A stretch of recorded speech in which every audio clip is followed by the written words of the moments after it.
Hi, what's going on, guys? It's Tuple Player NegativeAE, and welcome to another Vagante episode.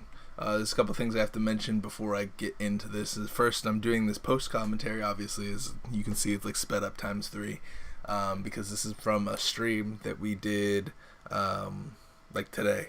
So I thought it was really interesting the stuff that we did. We managed to get pretty far, and I wanted to kind of talk about it. And I'm sick, so I don't really feel like playing too much right now. I just want to lay down and kind of get back to doing whatever it is you do when you're sick, drinking ginger ale and shit. So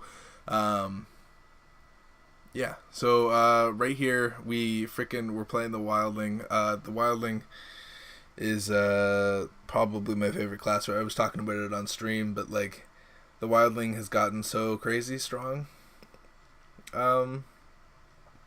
Just with the amount of damage, especially if you can get a good melee weapon.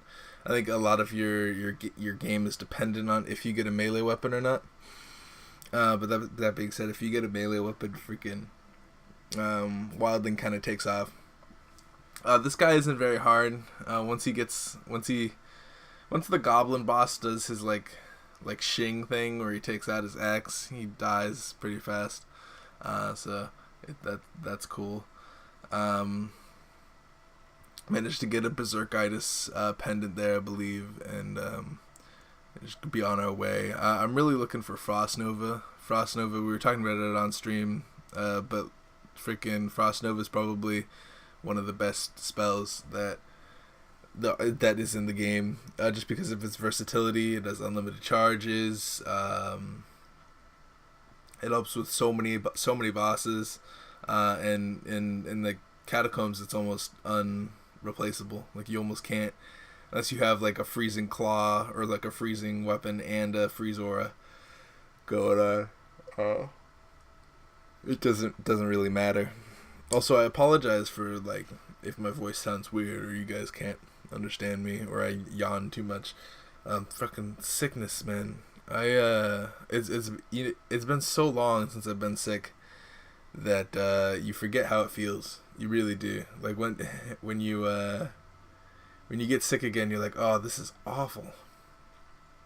But it's whatever. We did go buy a book of Ice Ball.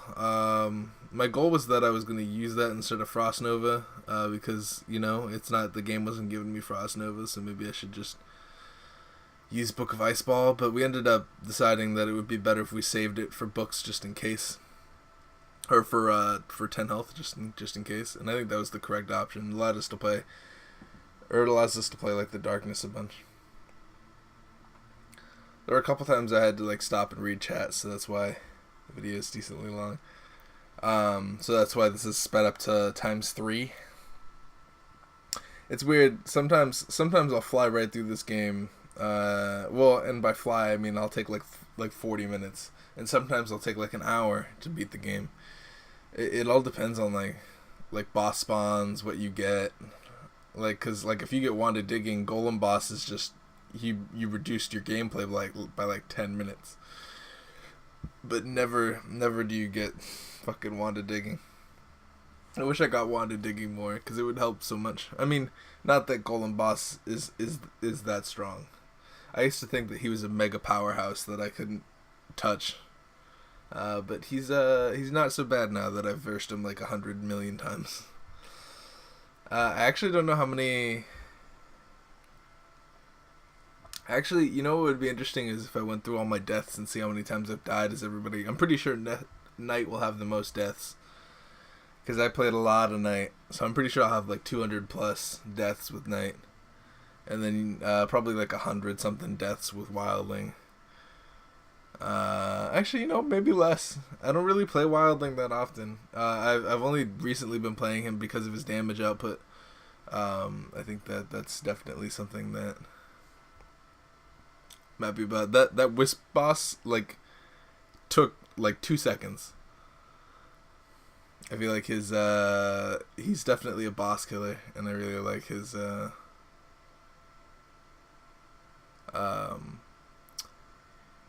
ability, like because his main thing is claw, which is probably the best weapon in the game. which is cool. So like if you go pummel and berserk, you're already pretty well off. And then on top of that, if you go, he can afford to go luck because of how many times he attacks. It's almost better to go luck right after. You go like berserk and after you go berserk and pummel, you can go straight into luck right after and do shit. Applecat, someone he stopped by the stream and he said that he maxes luck first, which is something that I've never really considered doing, but it makes sense if you think about it, because luck kind of determines a lot of shit about the game. Luck determines the rarity of items that you'll get. It also determines the crit and evasion rate, so that's really cool too. And you get like extra items. It's crazy. It's crazy. So I never really thought about going luck first. Maybe it's something that we'll do in the future, especially as wildling. But then again, like pummel is so good, so maybe into pummel, into luck, and then into berserk. It would all depend. Alright, so shopkeeper has 3 items, and our inventory is a little bit full, so we're trying to get rid of some shit in our inventory. Not that see, the problem is I'm not going to use any of these other weapons that they give me. Once I get a claw, it's like I don't even want weapons. Don't give me any more, unless you have a claw for me, game. I don't want your fucking weapon. We're doing pretty well here. We just defeated the first level of the forest, but it was wisps, so that's not too bad. We also got golem boss to deal with here.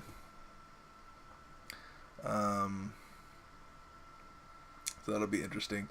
I remember like taking a second to like think about how we're gonna do this, cause I was like, oh, how are we gonna do this? And I was like, no, you know what? I could probably just face tank him. And I just destroy him. I just go up and I throw punches at him.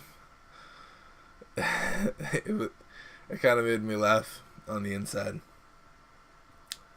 It sounded weird to say. It kind of made me laugh on the inside. Inventory's full again. It's just the amount of potions that you get. I mean, it's books. It's books too. It's like on top of the amount of books that you'll have in your inventory. You also, like, because books don't stack. And then on top of that you have potions. Potions do stack, but there's so many of them that it ruins your inventory. So I'm gonna buy something so the shopkeeper can get an extra item. At least I'm pretty sure that's how that works. I don't know. Or it nullifies it out. I always thought that if you buy an item from shopkeeper and then you kill him, that it'll count towards the count of the shopkeeper.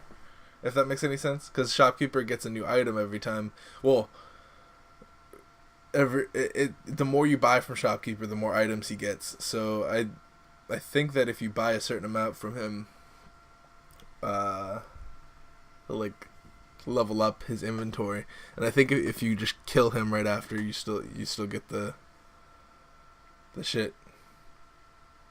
I don't know how to explain what I'm trying to say. A lot of the times it don't make sense though. Anyways, I'm just gonna try to face tank this as well. I do have a freaking familiar thing, as you can see.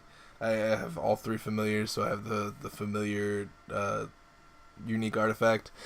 I really like the familiar unique artifact. It kind of remedies the whole demonic and retaliatory being kind of dumb, because they don't scale when you have 2 of them together. And then on top of that, you also have the compassionate, and compassionate is in my opinion the best familiar in the game.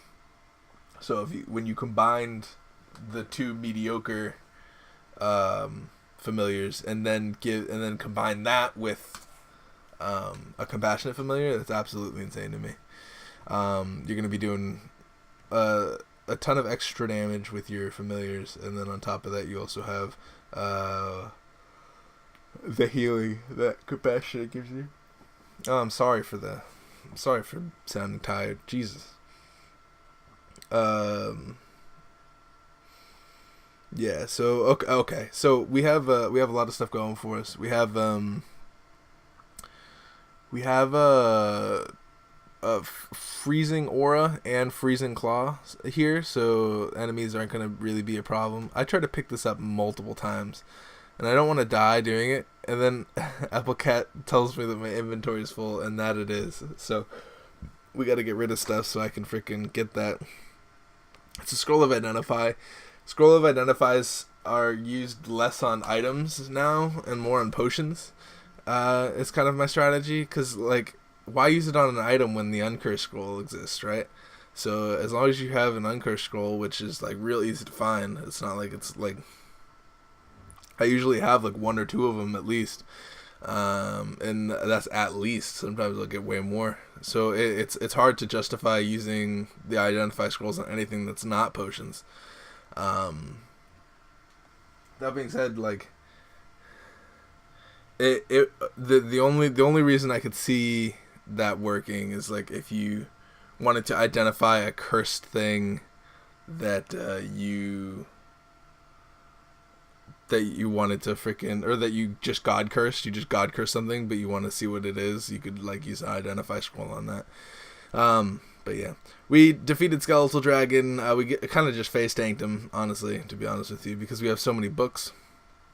We also, you can see that I've gotten rid of my familiars because we got death protection, which is really fucking crazy. So we're gonna run with death protection for a while, and just I mean, as long as we have death protection, we're pretty good. We came to this decision that Resident Evil boss should be skipped, and I agree. Here's the thing, right? I feel like I feel like the Catacombs bosses are just there to damage you, like it, and it's not even that. It's not even that they're not beatable. It's that they do so much damage to you that when you leave the area, you're like hurting. That being said, like there's definitely like Skeletal Dragon, I think is medium. Is like a medium boss. I think Resident Evil's probably the hardest boss here. Although I said that about Golem Boss back when I didn't know what was going on with Golem Boss, and now he's like a piece of cake to me. So who knows? More hours. If I put more hours into this game, maybe I'll learn how to defeat him too. So yeah. We just defeated Skeletal Dragon, so that's cool. Well, Summoner is a piece of cake in my opinion. This level of Summoner, I feel like Summoner could use some buffs compared to the other two bosses. Either that or get the other two bosses down to Summoner's level, because Summoner is like a piece of cake compared to the other two. I mean, he just bombards you with shit so you can't get close to him. I guess it would suck for like archery builds. Like for an archery build, I could imagine Summoner not being a fun time. But watch. I mean, this isn't a good example because I'm crazy strong right now. But you could just like take him out. Like even as Knight, I'll just walk up to him and talk to him, and then he'll like fly around the map. But you can generally keep him in the same area because he likes to follow you. So if you like run away from him, he'll like follow you so you can summon stuff. So it's weird. Here we are in the fourth world. The fourth world is super interesting. I really like the art design of the fourth world. I know I've probably said this before, but like this level looks so nice. I get frozen there, and I also get I still have my death protection, so I'm not too worried. I also have a light there, so in case I need to heal, that's fine too. We can take this boss. This boss isn't too bad. As long as you can defeat him, he life steals when he gets half health. As long as you can take him out before he starts hitting you with his life steal. Make sure you're jumping a lot against that guy, because he has trouble landing his hits when you're jumping. And knowing when he's about to do his drop on you from the sky move is also pretty helpful. More identifies. We're going to use that to identify more potions that are bad for us, so we don't accidentally quaff them.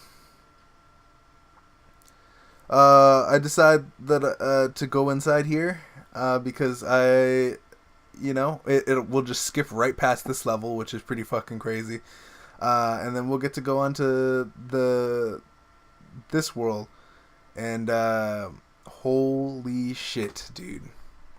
I love this level. This level is amazing to me.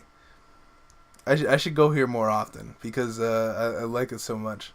There's a lot of spike traps, so you got to be careful along the spike things. You also take a lot of damage here, so I wouldn't recommend going here unless you have a death protection. We're pretty safe. We managed to get the light, so we could heal all the way back to full whenever we want, or whenever we want to come back. That being said, it's probably not too bad. Trying to throw a crown. I think I have a crown that I'm going to throw in here. Yeah. And it got God Cursed. I have 2 strength on it and it has freezing aura, so I say, what the fuck, sure. This boss destroyed me the first time because I didn't know what it was or how to defeat it.